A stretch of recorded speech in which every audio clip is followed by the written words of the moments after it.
talking about relieving anxiety. So our conversation is going to be organic, but I do have a few questions that I've kind of prepared. Tell us about your background, Stephanie D, and what your expertise is related to helping people with anxiety.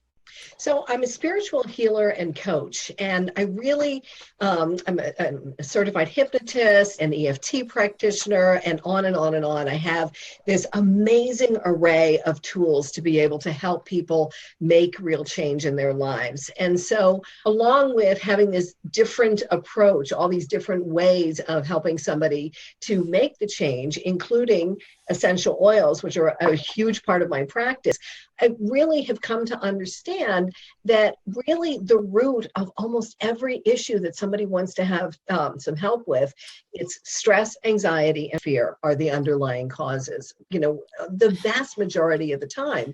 So, and the way things are in the world right now, the way things are happening in our country right now, people are more stressed out and more anxious than ever. So I think that it's really an important conversation for us to talk about. Okay, how can I help manage my stress and anxiety? So that's really that's where I focus on, but then it underlies everything else.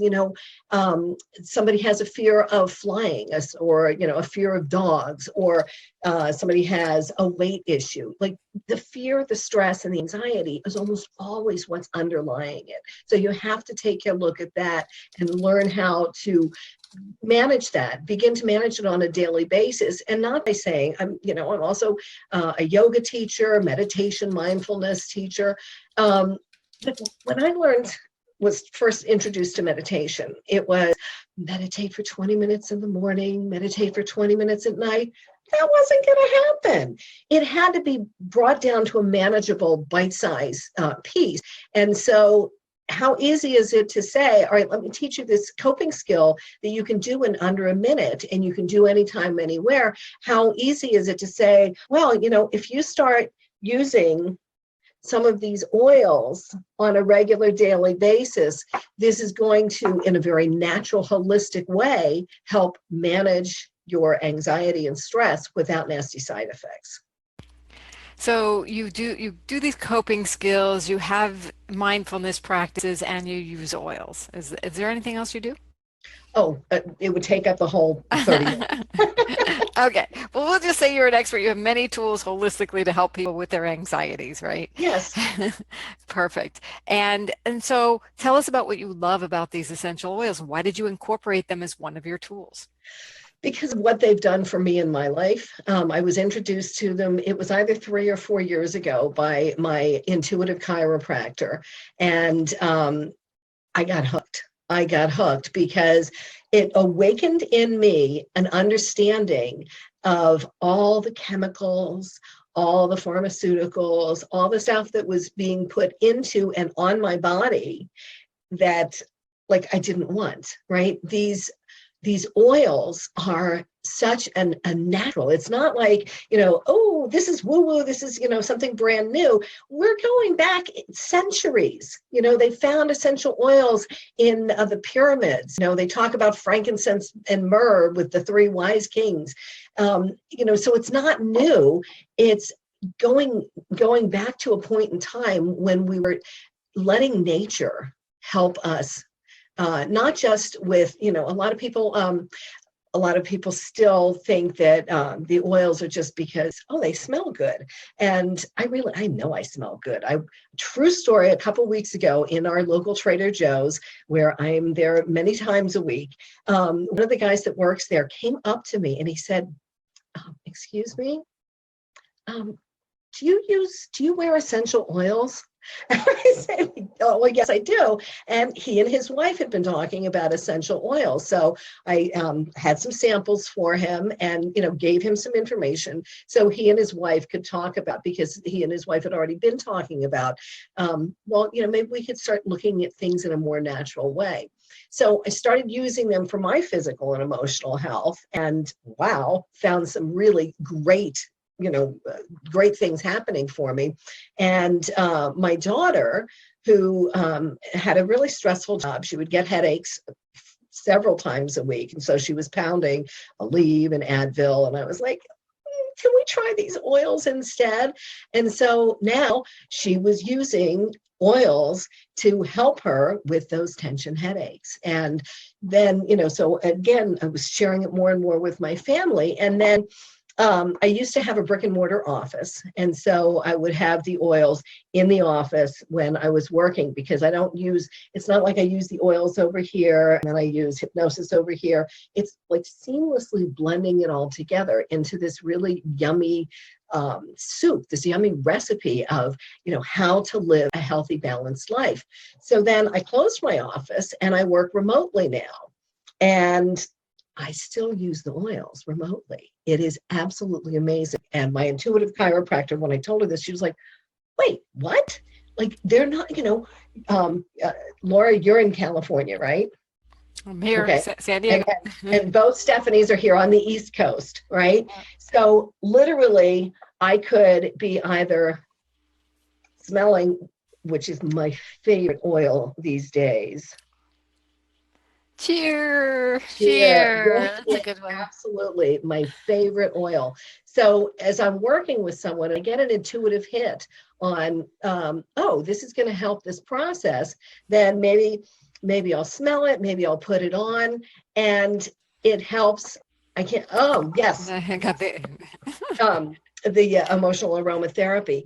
But so it supports the other work that we're doing. So we're layering, different techniques with the energy of the oils. And then there are specific ones, if I can talk about some of the specific ones for anxiety. Because, again, that's what we're talking about tonight. The first one that people most will think about is actually one of my least favorites to talk about for anxiety. And it's lavender. really?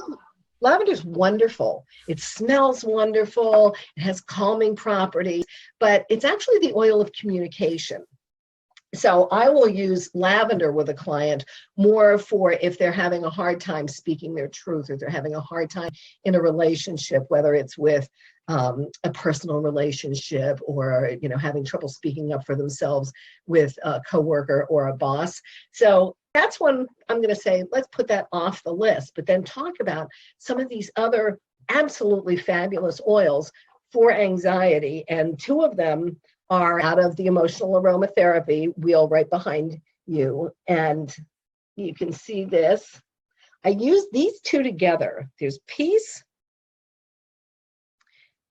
and Console. And I use both of these together because they both are supporting the more stable mood in a different way. So on the emotional aromatherapy wheel behind Laura, it will say, I forget which one it specifically says, if you're feeling anxious, use this one. It's one of these two. But I have found with myself and my clients that when we bring these two together, it's really powerful. The people who came up with these blends, these emotional aromatherapy blends, blow me away, because these blends are like such high vibration oils that, so those would be like my first, let's go to. Hey, I have to tell you something. I make a roll-on with Peace, Console, and Wild Orange, dilute it with some coconut oil, keep it in the roll-on. I go through like one of these sticks a week. Oh, nice. Every time I have a meeting, I use it in between to just kind of like clear my palate, between consultations, or if I'm, going out to a yoga class or something like that, I just do it. And the orange is uplifting of the mood, and the Peace and Console do everything you just described. Yes. So that's like my thing of doing cheer, peace, and console. But also, I'm so glad you said, Stephanie, because I had totally forgotten about this. But again, my intuitive chiropractor, we take equal amounts of all there's 5 or 6 in the emotional aromatherapy. There's 6, right? Nod, because I'm not hearing you. There's 6. Okay, so take equal amounts of all 6 of those as a blend, and it's called the Love Blend. Ooh. It's lovely. It really is very nice. So Stephanie, you just reminded me of that. And so I will make that either when we get off tonight or in the morning. You know what is, people don't realize that blends can be blended. Yeah. Yes. And it's sort of like the world is your menu here for what you can do, really. Well, and I recently just changed yoga studios. I'm in a really amazing, amazing community now. But in the old one, it was more like a Mick yoga, and like they were not into the oils at all. But they knew, because they'd always be like, "Oh, I can smell Stephanie here," and they'd ask me, "What are you wearing?" And I'm like, probably about 15 different oils, because I'm putting this blend on and this blend. But it's because all the oils, and we're talking about these high vibrations. The oils are not just because they smell good, but vibrationally they really do change your moods. So I'm going to make my love blend again. Thanks, Stephanie. So some of the other ones, like single oils, are vetiver. And vetiver, again, it's not one of my favorites just because it's kind of a thick and a little bit sticky oil, but it's really, really powerful. And it is especially powerful if you want to use this. I keep this on my nightstand because I'll use this as one of the oils to help me if I'm having a hard time falling asleep. So with the case of the vetiver, I mean, literally, when I got my first bottle, I thought that the stopper inside was defective because I was having such a hard time getting it out of the bottle. But again, I don't really love the smell of this.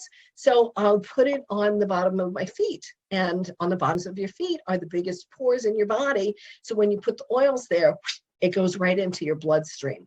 So vetiver is the oil of centering. It's very grounding.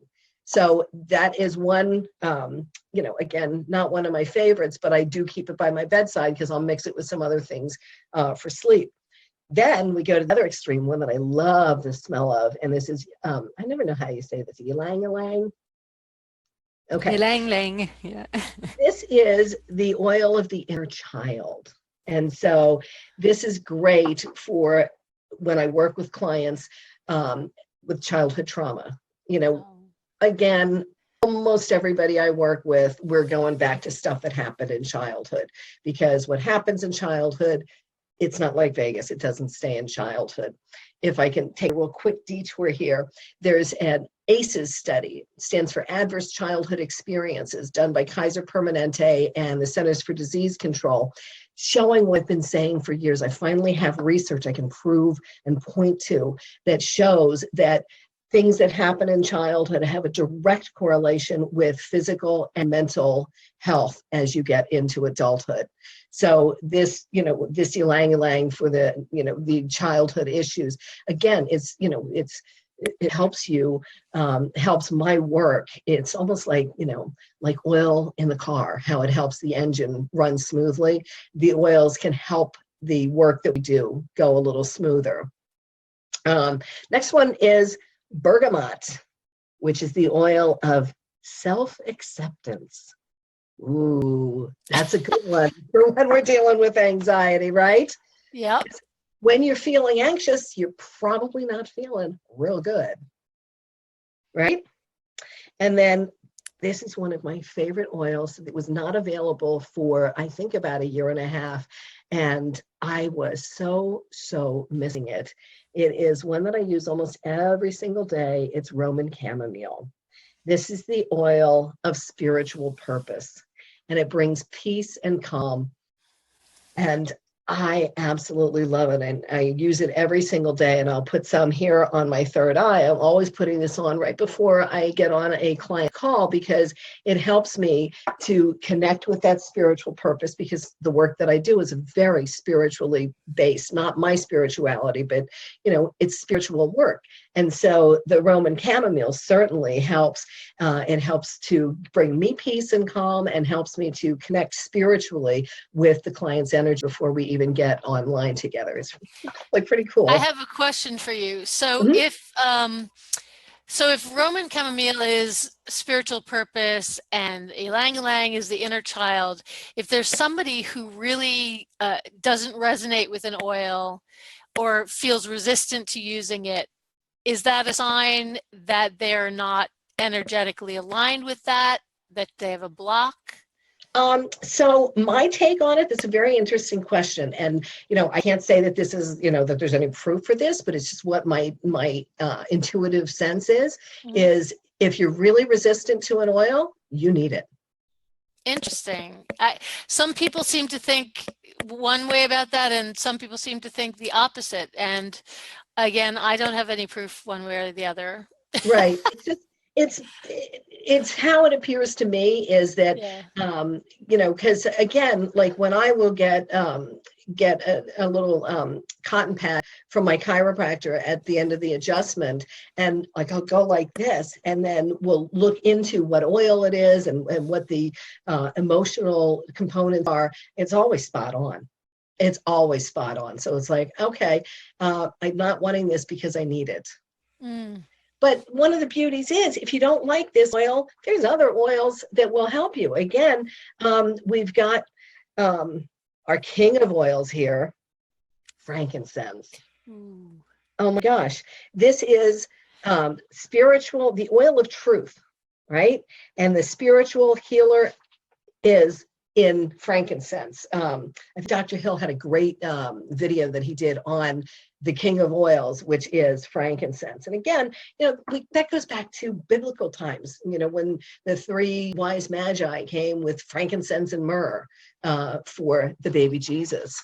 So if an oil really isn't resonating with somebody and they're like, I'm not going to force it, okay, let's see, where else can we find some relief? Because it's one of the beauties of all these different oils is that there's not probably you can tell by the fact that I do have so many different tools in my toolkit that I don't believe in a one size fits all approach. So that with the oils, it's not a one size fits all approach either. It's not, you're having anxiety, use this oil. Well, that one's not working. Oh, okay, well, let's work on this one then. There are so many different ones that will support different emotional and physical challenges. Now, how do you apply the oil topically when you're doing energy healing? Do you apply it to the chakras? I sometimes apply it to the back of my neck because I want it to go to my brain, but Right. you may have seen I put frankincense there and on my heart and on my throat. Yes. And I put it on my throat because you said it was the truth oil. And I thought, Yes, that's good. I should tell the truth. Right. And so it helps you to speak your truth when you put it on. So it really depends because, again, what I do is so intuitive. So I'm not consciously thinking, oh, okay, this is a third chakra and let me put it on. It's it'll come to me and I'll know which oil, whether I need to topically apply it to myself or just, sniff it out of the bottle. And, I guess I do need this tonight. The one that I said I don't really like the smell of is that one I picked up, the vetiver. So, it's again, it's not just aromatherapy. It's applying it as well. And that, again, I don't do just essential oils, not because I don't see the value in them. Obviously I do, but the more layers that I can put into a session with someone, the greater chances that we're going to have some success.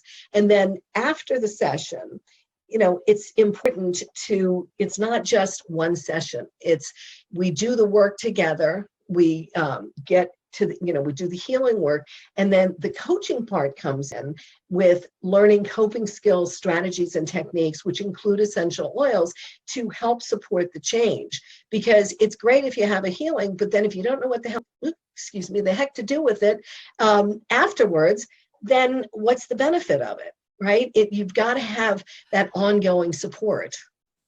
I so agree with you. And, there's a bunch of people who are healers who are in my team with doTERRA. And, each one does a little bit something different. Like Laura is a hypnotherapist and a coach as well. And she does business coaching. You're obviously a very talented energy healer and hypnotherapist as well. And I was trained in Reiki. And so actually I gave one class on Reiki and essential oils. It was probably the best attended class that I ever gave, and I just haven't gotten around to doing more with that. But Right, because I'm always working on my own energy, and trying to get to a centered place. Right, right. And as practitioners, we have to come to that centered place, so that we have that strong, grounded place to assist our clients and to not take on their energies if their energies are not of the vibration that we want to match with them. Do you think that healers get more anxious and depressed the more people they work with? Is there something about needing to clean your own energy field because you pick stuff up, or well, that's an interesting conversation, and I've heard a lot of people talk about this, about, oh, I have to to protect myself, and I just don't take on other people's energy, because I'm not focusing on, oh, I'm not going to take on their energy. I just focus on, okay, how do I best support myself and do my self-care, so that again, like, even before I get on with a client, I'm checking in with them, and maybe I'll have an oil that pops up, or maybe I'll have one of my angel cards pop up, and it's like, oh, okay, so this oil came up for you, and this is what this oil is about. And they'll start crying, or they'll, like, oh my gosh, you nailed it. This is exactly what's been going on in my life right now. So, I'm not, it's really, perspective, I guess, whether you're looking at, ooh, I have to protect myself from other people's energies, or my view is just, I'm going to take care of myself. And, like they say on the airplanes, put the oxygen mask on first. And you talked about coping skills. Did you want to say anything else about the coping skills? Yes. Can I just show you a quick coping skill that I am into? These quick coping skills, because if I make it quick and easy, you'll do it. If I say, oh, meditate for 20 minutes, or, oh, here's my meditation, listen to this for 20 minutes, I know you're not, it's human nature. You're not going to do it on a daily basis, but we have to, whether we're practitioners or not, we have to use coping skills each and every day. We brush our teeth to prevent cavities, so we have to take care of ourselves every single day to prevent the buildup of stress and anxiety to going into overwhelm. So a very simple thing is with a ball. Back and forth, back and forth, back and forth. And if you two had tennis balls with you, I would have you start out thinking about something stressful, giving it a number, 0 to 10. Do this for just a short amount of time, and then notice what number it is now. And it's remarkable. You can go from like, oh, I'm feeling an 8 on the stress level. And then you do this for a short time, and, oh, well, now it feels like a 3. So whether it's a tennis ball or your water bottle, your keys, you can do it with an essential oil, as long as you're not like on a concrete floor. It's crossing the midline. And what we're doing is, we are connecting right brain, left brain, back and forth, back and forth. And so it starts calming everything down. True story, I did this not with a tennis ball, but with a lacrosse ball when my son was graduating high school. There I was in the bleachers in the stadium, on the metal bleachers. You can see where this is going. And I don't know why I was feeling so anxious for him to be graduating that day. Oh, well, here I am with the ball, back and forth, and I kept dropping it. Thud, thud, thud, down the metal bleachers. I do it again for a little while. Thud, thud, thud, down the metal bleachers. So if you're going to use a ball, use a tennis ball. That's the moral of that story. So meditative feeling. Go ahead, Stephanie. Oh, I was just going to say, at least your son knew you were there. Yes, he did, and so did everybody else. Simple. You can teach kids to do this, right? I have a friend locally she's a school teacher, and she's also a yoga teacher, a yoga and mindfulness teacher, and she teaches these kind of coping skills to kids in the classroom. So, imagine if a group of kids in a classroom before a test can do something simple like this, while she's also diffusing essential oils in her classroom too, right? It's all layering it in, right? So imagine this group of kids does this with some ylang ylang being diffused in the room, and they score higher on their tests. Wow. So Full breath technique. Okay, so imagine you can do this eyes open or eyes closed, and hopefully people who are watching will join us and do this as well. Imagine that at the base of your feet, there's a beautiful pool of healing energy. And whatever color that might appear to be is absolutely perfect for you. And so we're going to take a breath in 3 parts. So I'll tell you how we'll do it the first time, and then I'll run it through you a couple of times. So you'll imagine breathing that colored energy up through the bottoms of your feet, just up to your knees, just a third of a breath, and pause.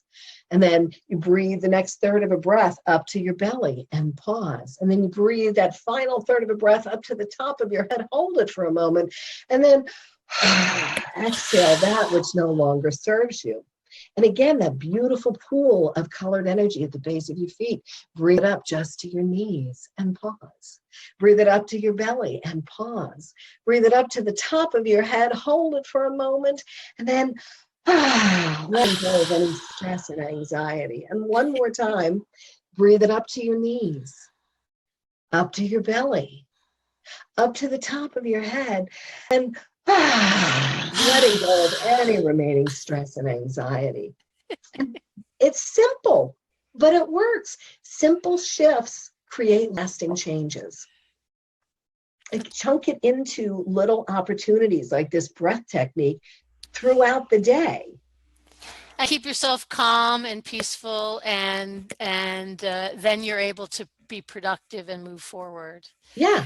You don't want to go another moment not having the right oil for you at the right time. I know a lot of people are like, oh, I'll never use these so many, but you know what? You learn about them, you start playing with them, you take a picture of this,